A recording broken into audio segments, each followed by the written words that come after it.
Hello class. आज के इस लेक्चर में हम some popular museum case studies की जो बात कर रहे थे उसमें हम पार्ट 2 में चलते हैं और आज हम कुछ पॉपुलर इंडियन म्यूज़ियम्स के बारे में बात करेंगे, जिसमें हम इंडियन म्यूज़ियम कोलकाता और नेशनल म्यूज़ियम पर चर्चा करने जा रहे हैं।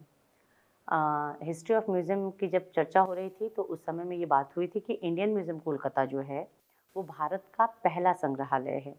और ये जो संग्रहालय बनके तैयार हुआ था ये Royal Asiatic Society of Bengal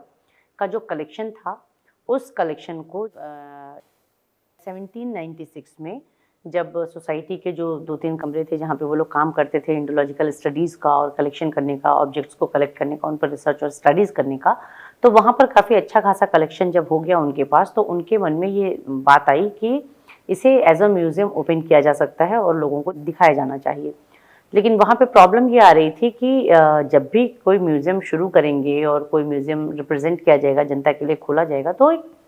curator की ज़रूरत होगी जो इसको डिस्प्ले कर सके, जो इस कलेक्शन को मैनेज कर सके, जो इस कलेक्शन पर की देख-रेख करने के अलावा जो भी विजिटर्स आते हैं उनकी क्वेरीज को शांत करने के लिए, उनको जानकारी देने के लिए और ऑब्जेक्ट्स की देख-रेख करने के लिए क्यूरेटर की ज़रूरत होती है। तो ये प्रॉब्लम सॉल्व हुई थी। तब जो है वो डेनिश बॉटनिस्ट थे डॉक्टर नेथनियल वॉलिश, और उन्होंने ये एक्सेप्ट किया था कि वो कोई भी सैलरी लिए बिना इंडियन म्यूज़ियम कोलकाता के लिए काम करेंगे। फर्स्टली ये म्यूज़ियम इंपीरियल म्यूज़ियम के नाम से खोला गया था और 1796 में इसको शुरू किया गया था। बाद में 1814 से इसको जनता के लिए खोल दिया गया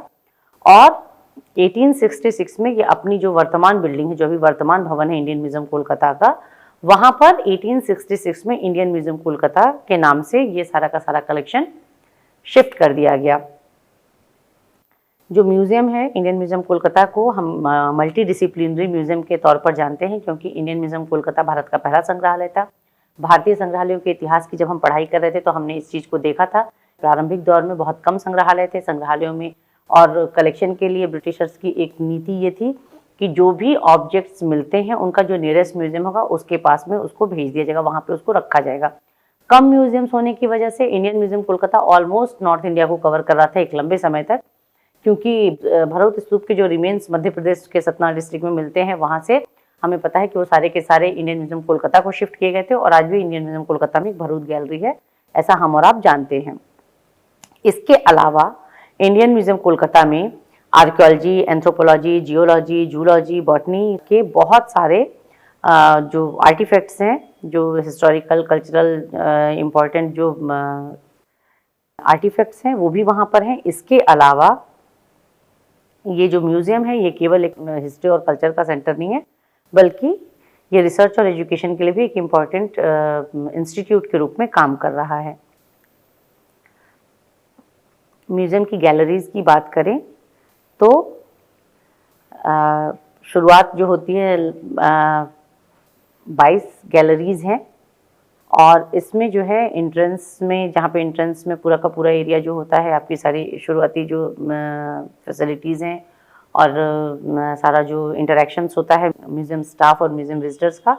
इसके बाद से एंट्रेंस का जो पहला एरिया है उसके बाद भरूच की गैलरी है, बर्ड्स एंड फिश गैलरी है, इंडस्ट्रियल बॉटनी गैलरी है, bronze gallery, coin gallery, decorative art, Egyptian gallery है और गांधार आर्ट की गैलरी है, इंसेक्ट गैलरी है, आर्कियोलॉजिकल गैलरी है, मैमल गैलरी, मास्क गैलरी। तो इस तरीके से करके आप देखिए कि ऑलमोस्ट 22 गैलरीज हैं जो कि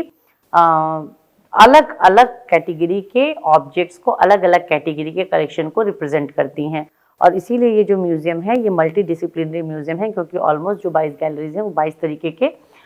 विषयों को यहाँ पर दिखा रही हैं। 22 अलग अलग इसमें इनको बांटा गया है। फॉसिल्स की भी गैलरी है, रॉक और मिनरल्स की भी गैलरी है, कल्चरल एंथ्रोपोलॉजी की भी गैलरी है। तो इंडियन म्यूज़ियम कोलकाता में इस तरीके से हम देखते हैं कि 3 मंजिल की जो बिल्डिंग है और बहुत बड़े पैमाने पर कलाकृतियों को यहाँ पर डिस्प्ले में रखा गया है। आपको फॉसिल्स भी मिलते हैं, आपको बॉटनी के भी ऑब्जेक्ट्स मिलते हैं, मैमल्स भी मिलते हैं और नेचुरल हिस्ट्री स्पेसिमेंट्स भी मिलते हैं, जूलॉजी के भी मिलते हैं और जियोलॉजी के भी स्पेसिमेंट्स मिलते हैं। तो इस तरीके से इंडियन म्यूज़ियम कोलकाता जो है एक बड़े क्षेत्र को कवर करता है और बहुत विषयों से जुड़े हुए ऑब्जेक्ट्स वहाँ पर हमको देखने को मिलते हैं। अगर हम इंडियन म्यूज़ियम कोलकाता के खास संग्रह की बात करें तो बहुत बड़ा है इनका। मास्टरपीसेस की भी अगर हम चर्चा करना शुरू कर दें तो बहुत सारे वैल्यूएबल कलेक्शंस हैं। लगभग जो कुल संख्या है वो 2 मिलियन 2.5 मिलियन आर्टिफैक्ट्स के आसपास में इंडियन म्यूजियम कोलकाता के पास में रखे हुए हैं। और ये जो ऑब्जेक्ट्स हैं ये प्री हिस्टोरिक एरा से लेकर के मॉडर्न एरा तक के ऑब्जेक्ट्स हमको वहाँ पे देखने को मिलते हैं, जैसे कि एलिफेंट का स्केलेटन और इंडस वैली सिविलाइजेशन से मिले हुए जो स्कल्स हैं वो आपको स्क्रीन पे दिख रहे होंगे। इजिप्शियन ममी है और इंडियन म्यूजियम्स में बहुत चुनिंदा संग्रहालयों के पास इजिप्शियन ममी का डिस्प्ले देखने को मिलता है। तो इंडियन म्यूजियम कोलकाता इस मामले में एक उनके पास भी एक ममी डिस्प्ले में है। ये एक महत्वपूर्ण सूचना है। इंडियन म्यूजियम का जो कलेक्शन है, कलेक्शन के बारे में थोड़ी सी हम बात करें। बहुत रिच और यूनिक कलेक्शन है। इजिप्शियन ममी है, स्टोन रिलिक्स ऑफ भरौत स्तूप है। जैसे कि मैंने बताया कि मम्मी हमारे यहाँ बहुत कम है, बहुत कम संग्रहालयों में डिस्प्लेड हैं, 10 या 12 संग्रहालयों में होंगी पूरे भारत भर में। तो इजिप्शियन मम्मी का यहाँ पे होना और लंबे समय से उसको डिस्प्ले में रखा हुआ इंडियन म्यूजियम कोलकाता ने, तो एक ही बात है। भरौत गैलरी की बहुत चर्चा होती है कि भरौत का जो स्तूप था उसके रेलिक्स जब प्राप्त हुए अलेक्जेंडर कनिंघम को, तो ये बात इतिहास के दौरान भी जब चर्चा हो रही थी तो बताया गया था कि उत्तर भारत में सबसे नज़दीकी भरौत से मतलब नियरेस्ट प्लेस जहाँ पे जो म्यूजियम है और जहाँ पे हम इस ऑब्जेक्ट को, इस रिलिक्स को हम भेज सकते हैं, तो वो इंडियन म्यूजियम कोलकाता था। इंडियन म्यूजियम कोलकाता को ही भरौत स्तूप के सारे रिमेन्स भेजे गए थे और आज भी भरौत गैलरी अलग से बनाई गई है और पूरी कोशिश की गई है कि उसको बहुत ही गौरवशाली और वैभवशाली तरीके से भरौत स्तूप की जो वेदिका है, जो स्तूप के तोरण हैं और गेट है, उन सबको बहुत ही अच्छे तरीके से वहाँ पे डिस्प्ले किया गया है। बिल्कुल इस तरीके से कि आप उस गेट के अंदर बाहर हो सकते हैं। रिकंस्ट्रक्शन टाइप से करके गैलरी को रिक्रिएट किया गया है। और भरौत स्तूप के बारे में आप जानते हैं कि शुंगकालीन स्तूप था और जिसमें बहुत चित्र हमको मिलते हैं, जिनको हम कहेंगे कि मूर्ति चित्र हैं, जहाँ पे कम उकेरने में, मतलब लो रिलीफ में मूर्तियों को बनाया गया था। और इन मूर्तियों के साथ ये पूरी की पूरी स्टोरीज को वहाँ पे डिपिक्ट किया गया है। जातक कथाएं वहाँ पे मिलती हैं, स्टोरीज का नरेशन मिलता है। भरौत स्तूप पर ब्राह्मी लिपि में अभिलेख, वो अभिलिखित किया गया है। जो कहानियाँ वहाँ पे बनाई गई हैं उनको नीचे अभिलिखित किया गया, उनका नाम है। तो भरौत स्तूप की जो वेदिका और सूचियाँ और तोरण द्वारा वहाँ पे डिस्प्ले किए गए हैं वो बहुत खास है। इसके अलावा यक्षी और श्री लक्ष्मी के स्टेचू जो पटना से मिले हुए हैं। इसके अलावा अशोकन पिलर, रामपुरवा का जो अशोकन पिलर है वो इंडियन म्यूजियम में है। और miniatures of Bengal School of Art जो है इंडियन म्यूजियम में देखने को मिलता है। इसके अलावा कुछ और उल्लेखनीय जो वहाँ पे अवशेष हैं, इसमें से एक की बात करना चाहूँगी। पिपरहवा जो स्तूप है, पिपरहवा स्तूप से मिला हुआ बुद्ध अस्थि कलश जो है वो इंडियन म्यूजियम कोलकाता में रखा हुआ है। ऐसी मान्यता है कि जो पिपरहवा का अस्थि कलश है उसमें महात्मा बुद्ध की मृत्यु के बाद जो 8 महास्तूप बनाए गए थे उसमें से एक वो स्तूप रहा। और उसमें जो पिपरहवा का अस्थि कलश है उसमें महात्मा बुद्ध के अस्थि अवशेष होने की संभावना की जाती है। और वो जो स्टोन का जो कास्केट है वो वहाँ पे इंडियन म्यूजियम कोलकाता के कलेक्शन में है और उसको डिस्प्ले में रखा गया है। बाद के समय में इंडियन म्यूजियम कोलकाता से ही इस रेलिक्स में से थोड़ा सा हिस्सा लेकर के, क्योंकि नेशनल म्यूजियम में उसकी रेप्लिका रखी हुई थी और नेशनल म्यूजियम में जो रेप्लिका रखी हुई थी वहाँ पे जाके जो बौद्ध धर्म के अनुयायी थे वो बहुत ही ज़्यादा भाव विभोर होकर के और वहाँ पे साष्टांग दंडवत करना, प्रणाम करना और पूजा पाठ करना शुरू कर देते थे। तो उस समय में जो म्यूजियम डायरेक्टर थे डॉक्टर आरसी शर्मा सर, उन्होंने इस चीज़ को महसूस किया कि ये एक तरीके से ठगे जाने वाली स्थिति है कि लोगों को लगता है कि ये जो रेप्लिका रखी है, इस रेप्लिका को देख के वो लोग ऐसा फील करते हैं कि भगवान बुद्ध की अस्थियाँ हैं और उस तरीके से वो भाव विभोर हो जाते हैं। तो फिर बाद में उन्होंने इंडियन म्यूजियम कोलकाता से कांटेक्ट करके और जो भी कल्चरल पॉलिसीज़ थी उसके तहत ये लेन देन किया और कुछ हिस्सा जो है पिपरहवा के बुद्ध अस्थि कलश अवशेष का जो कुछ हिस्सा था उसको नेशनल म्यूजियम में भी डिस्प्ले में रखा गया है। तो इस तरीके से म्यूजियम्स में कभी कभी ये वाली भी बातें हो जाती हैं कि हमने तो ऑब्जेक्ट के तौर पे डिस्प्ले किया है, पर किसी समुदाय विशेष की या किसी कम्युनिटी विशेष की जो है उनकी भावनाएं उसके साथ जुड़ी हुई हैं। और कई बार ऐसा म्यूजियम्स में आपको देखने को मिलता है कि मूर्तियाँ रखी हुई हैं और जो दर्शक आते हैं वो प्रणाम करना और पैर छूना। और पहले के समय में तो ऐसा भी सुनने में आता था कि अगरबत्ती धूप जलाने की कोशिश करते थे। अभी तो म्यूजियम्स में अंदर चीज़ों को लेके जाने नहीं देते हैं, आपका बैग वगैरह स्कैन कर लेंगे या आपको क्लॉक रूम में सामान रखने के लिए बोल देंगे, तो अभी नहीं हो पाता है, पर पहले का ऐसा भी था। तो इस तरीके से करके इंडियन म्यूजियम कोलकाता में जो बुद्ध अस्थि कलश अवशेष थे उसमें से कुछ हिस्सा बाद में नेशनल म्यूजियम में भी ट्रांसफ़र किया गया था। इंडियन म्यूजियम कोलकाता की अगर हम फैसिलिटीज़ की बात करें कि कौन कौन सी दर्शक सुविधाएं इंडियन म्यूजियम कोलकाता देता है, तो इंडियन म्यूजियम कोलकाता के पास ticket counter as usual, ticket counter जो है वो होना ही चाहिए। टिकट्स के बिना म्यूजियम में ये नहीं होता है, लेकिन ये लोग ऑनलाइन पोर्टल से भी टिकट देते हैं। इन्फॉर्मेशन काउंटर है, जैसा कि मैं पहले भी बता चुकी हूँ कि इन्फॉर्मेशन काउंटर म्यूजियम में बहुत ज़रूरी होता है। म्यूजियम का ग्राउंड प्लान, म्यूजियम की गैलरी डिस्ट्रीब्यूशन, म्यूजियम में कितने तरीके के ऑब्जेक्ट्स हैं, कितनी भाषाओं में लेबल हैं, कितनी भाषाओं में ऑडियो गाइडेड टूर्स दे सकते हैं, कितनी भाषाओं में गाइड बुक है, और कौन कौन सी सुविधाएं दर्शकों के लिए दी जाती हैं। म्यूजियम के अंदर आप कौन सी गतिविधियां आपको अलाउड हैं, कौन सी नहीं है। दर्शक सुविधा के तौर पर आपको जो भी इक्विपमेंट्स वहाँ से मिल सकते हैं, जो भी सुविधाएं आपको मिल सकते हैं, वो सारी चर्चा आप इन्फॉर्मेशन काउंटर पे कर लेते हैं। इसके अलावा ड्रिंकिंग वाटर, फोटोग्राफी के लिए वहाँ पे चार्जेस हैं, मतलब आप फ्री ऑफ कॉस्ट फोटोग्राफी करना चाहें तो वो आप नहीं कर सकते हैं, आपको उसके लिए कुछ मिनिमम पे करना पड़ेगा। इसके अलावा व्हील चेयर, लिफ्ट, रैम्प और ब्रेल लिपि के लेबल्स, ये एक खास बात है क्योंकि बहुत कम संग्रहालय इस चीज़ को अप्लाई कर पाए हैं कि विजुअली चैलेंज्ड जो विजिटर हैं हमारे यहाँ, वो भी म्यूजियम ऑब्जेक्ट्स को देख सकें और समझ सकें, महसूस कर सकें। इसके लिए काम बहुत कम संग्रहालयों में हुआ है, तो इंडियन म्यूजियम कोलकाता में ब्रेल लिपि में जो लेबल्स हैं ये खास हैं। इसके अलावा कैफेटेरिया है, क्लॉक रूम है, लाइब्रेरी है, म्यूजियम शॉप है, रेस्ट रूम है, गाइड सर्विसेज है, और उनके पास ऑडिटोरियम है। स्कूल के लिए वो बहुत सारे कार्यक्रमों का अरेंजमेंट्स करते हैं, बहुत सारे एग्जीबिशंस का अरेंजमेंट करते हैं, और इमरजेंसी एग्जिट है। और इसके अलावा उनकी जो सिक्योरिटी है, इंडियन म्यूजियम कोलकाता की सिक्योरिटी जो है वहाँ की लोकल पुलिस के हाथ में होती है। और इंडियन म्यूजियम कोलकाता ही वो पहला संग्रहालय था जिसने भारतीय संदर्भ में मोबाइल एग्जीबिशन को शुरू किया था। मोबाइल एग्जीबिशन का काम होता है, मोबाइल एग्जीबिशन के लिए ऐसा कहा जाता है कि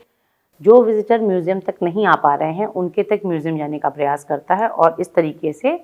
म्यूजियम्स जो हैं वो मोबाइल एग्जीबिशंस चलाते हैं। तो इंडियन म्यूजियम कोलकाता ने 1966 में मतलब इंडिया के अंदर जो है पहला जो मोबाइल एग्जीबिशन चला वो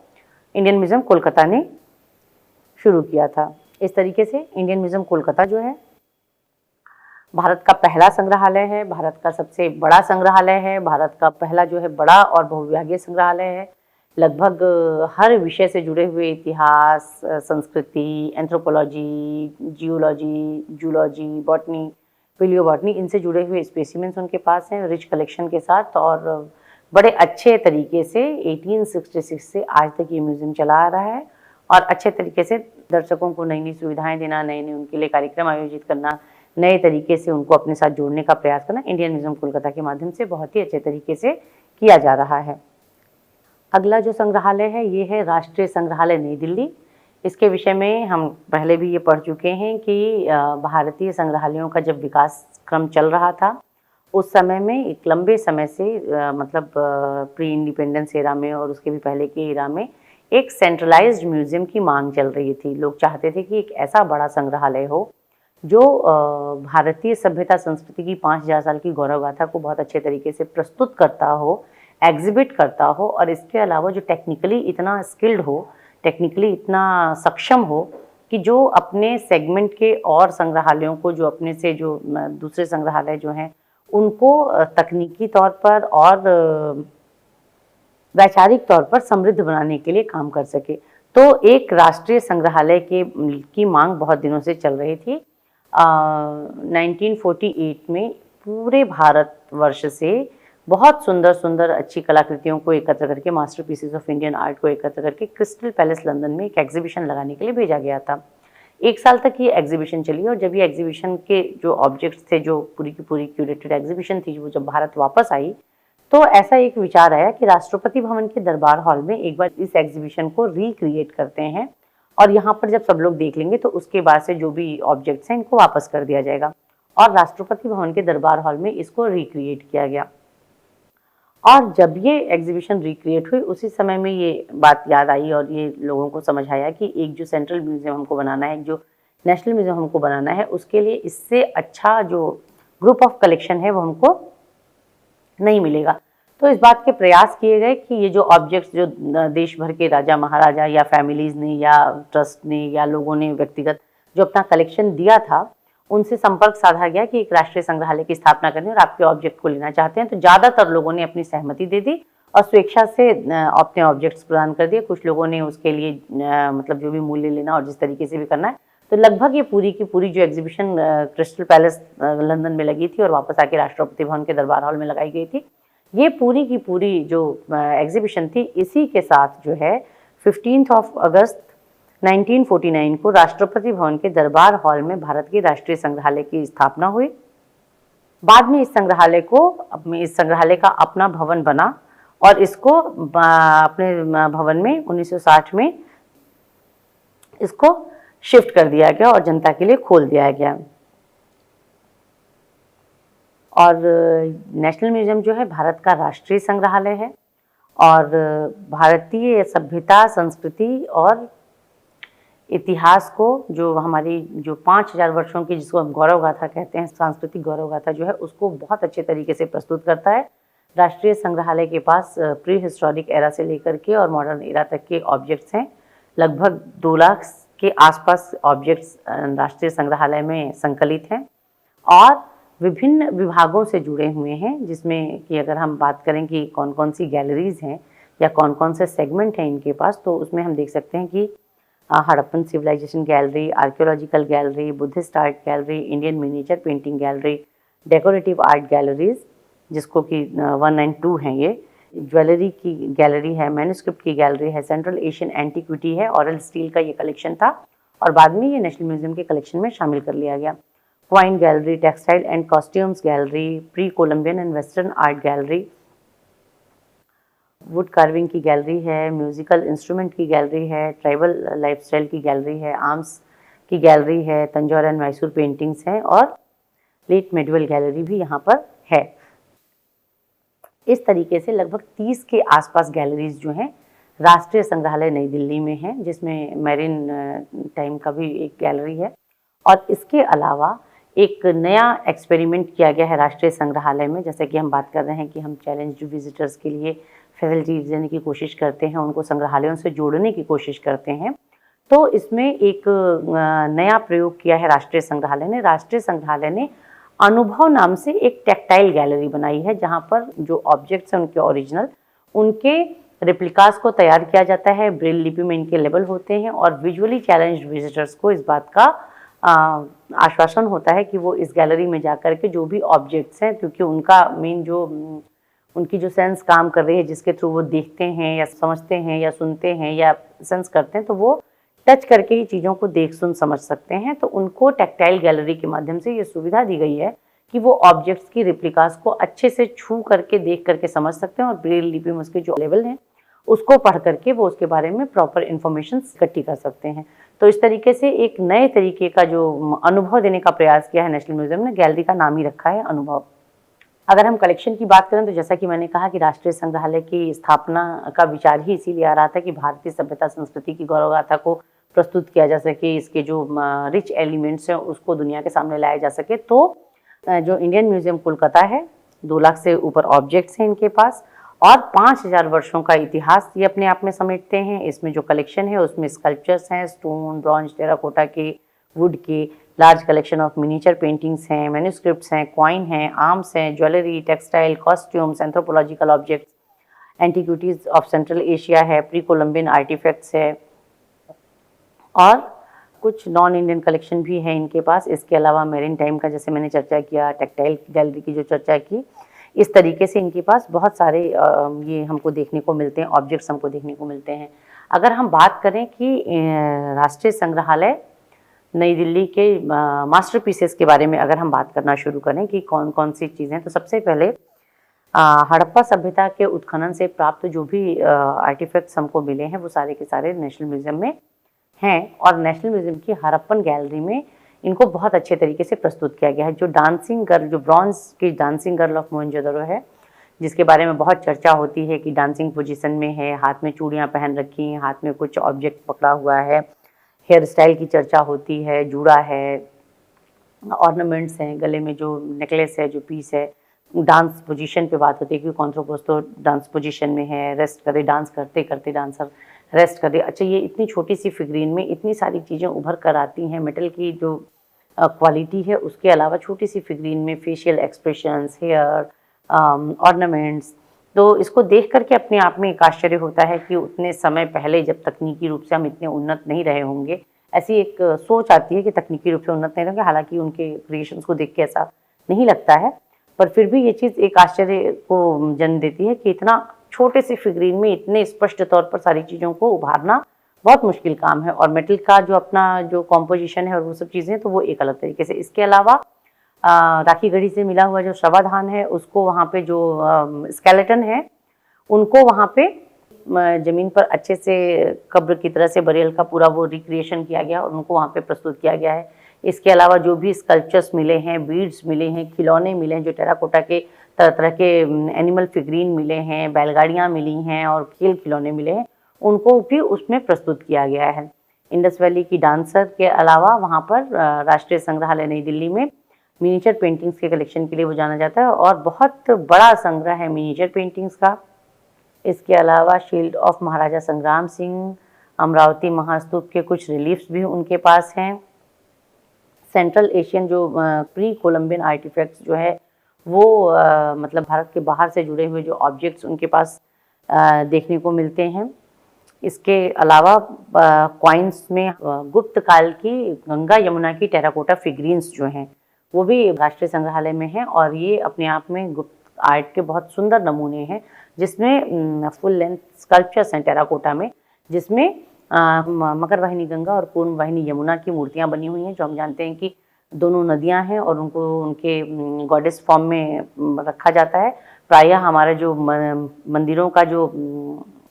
डोर फ्रेम होता है, वहाँ से इंटर करने से पहले हमको दोनों तरफ गंगा और यमुना मिलती हैं, जिसको कि हम ये सिग्निफिकेंस के तौर पे देखते हैं कि जब हम मंदिरों में अंदर जा रहे होते हैं तो हम पहले से ही गंगा और यमुना के जल से पवित्र होकर, शुद्ध होकर मंदिरों में अंदर जा रहे होते हैं। तो ये टेराकोटा में बहुत सुंदर मूर्तियाँ हैं और फुल लेंथ की मूर्तियाँ हैं। टेराकोटा में इतनी बड़ी मूर्तियाँ बनाना और उनको इतने सुंदर तरीके से प्रस्तुत करना गुप्तकालीन कला का सुंदर नमूना है। तो इस तरीके के और भी बहुत सारे ऑब्जेक्ट्स हैं जिनके बारे में चर्चा की जा सकती है, जो राष्ट्रीय संग्रहालय में एकत्र किए गए हैं। राष्ट्रीय संग्रहालय की फैसिलिटीज़ की अगर बात करें तो वहाँ पे टिकट काउंटर है, म्यूजियम शॉप है, ऑडियो गाइडेड टूर मिलते हैं, क्लॉक रूम है, फोटोग्राफी कुछ कंडीशंस के साथ वो आपको अलाउ करते हैं, ऑडिटोरियम है, व्हील चेयर देते हैं, टेक्टाइल गैलरी अनुभव जिसमें वो टच करके टच वाले टूर्स क्रिएट करते हैं, लाइब्रेरी की सुविधा है। लाइब्रेरी की ये जो सुविधा है ये सीरियस विजिटर्स और रिसर्चर को भी प्रदान की जाती है। उनके पास मतलब आपको पढ़ने भी देंगे, आपको ज़ेरॉक्स कराने की भी सुविधा देते हैं। इसके अलावा इंटर्नशिप जो है म्यूज़ियम और म्यूज़ोलॉजी के जो स्टूडेंट्स हैं, आर्ट हिस्ट्री के जो स्टूडेंट्स हैं, उनके लिए इंटर्नशिप की सुविधा दी जाती है और कैफेटेरिया की सुविधा भी वहाँ पर प्रदान की गई है। तो इस तरीके से अगर हम राष्ट्रीय संग्रहालय की बात करें तो भारत का राष्ट्रीय संग्रहालय है। और इसके अलावा राष्ट्रीय संग्रहालय में अभी कुछ समय पहले तक राष्ट्रीय संग्रहालय संस्थान चलता था, जो कि Indian institute of heritage management के नाम से अभी शिफ्ट हुआ है वहाँ से, मेन बिल्डिंग से। कंजर्वेशन की एक लैब है जो कि इक्रोम की रोम प्रयोगशाला के साथ कोलैबोरेशन करके, उनके साथ बातचीत करके एक संरक्षण की प्रयोगशाला स्थापित की गई, जिसमें कि जो कि बाद में एनआरएलसी के तौर पर लखनऊ में स्थापित हुई। लेकिन नेशनल म्यूजियम की अपनी संरक्षण की प्रयोगशाला है, क्योंकि इतना बड़ा संग्रहालय, भारत का राष्ट्रीय संग्रहालय है, तो बहुत बड़े पैमाने पर उनके पास अपनी कलाकृतियों का संरक्षण करने की जिम्मेदारी। इसके अलावा जो बात पहले की गई थी कि भारतीय संग्रहालयों को तकनीकी और वैचारिक तौर पर उन्नत समुन्नत बनाने के लिए एक राष्ट्रीय संग्रहालय की स्थापना बहुत समय से उसकी मांग की जा रही थी। तो इनकी जो कंजर्वेशन की जो लैब है वो बाकी संग्रहालयों को भी सुविधा प्रदान करते हैं। इसके अलावा समय समय पर टेक्नोलॉजी के फील्ड में जो भी नए अपग्रेडेशंस होते हैं, राष्ट्रीय संग्रहालय उसको अपनाता भी है और बाकी संग्रहालयों में जो क्यूरेटर्स हैं या जो भी टेक्नीशियंस हैं जिनको इन तकनीकों के बारे में, इन सूचनाओं की जानकारी होनी चाहिए, उनको ये सूचनाएं दी जाती हैं और उनको कई बार तकनीकी प्रशिक्षण भी प्रदान किया जाता है। जैसे कि जतन सॉफ्टवेयर को जब डॉक्यूमेंटेशन के फील्ड में अप्लाई किया गया था, तो मुझे याद है कि उस समय में राष्ट्रीय संग्रहालय में थोड़े थोड़े दिनों के गैप पर वर्कशॉप्स होती थी और डिफरेंट म्यूजियम्स के जो क्यूरेटर्स एगर थे इसको सीखने के लिए, जानने के लिए, जो म्यूजियम्स अपने यहाँ इसको अप्लाई करना चाहते थे डिजिटल डॉक्यूमेंटेशन के तौर पर, जतन सॉफ्टवेयर को लेकर के जो डॉक्यूमेंटेशन करना चाहते थे, तो उनके क्यूरेटर्स के लिए टाइम टू टाइम वहाँ पर ट्रेनिंग वर्कशॉप्स कराई जाती थी और उनको बुला करके उनको उसमें स्किल्ड बनाया जाता था। इस तरीके से करके बहुत तरह की वर्कशॉप, सेमिनार, और डॉक्यूमेंट्रीज का प्रदर्शन राष्ट्रीय संग्रहालय संस्थान में होता है। समय समय पर अलग अलग तरह की बहुत ही यूनिक एग्जीबिशंस वो लोग अपने यहाँ करते हैं और इस तरीके से हम देखते हैं कि जो राष्ट्रीय संग्रहालय है वो वास्तविक तौर पर भारत के एक तो 5000 सालों की जो हमारी ऐतिहासिक गौरव गाथा है उसको प्रस्तुत करते हैं, विभिन्न तरीके के कलेक्शन के साथ में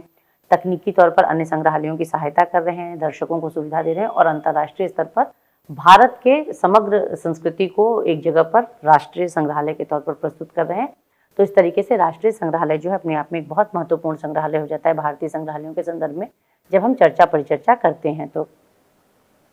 थैंक यू।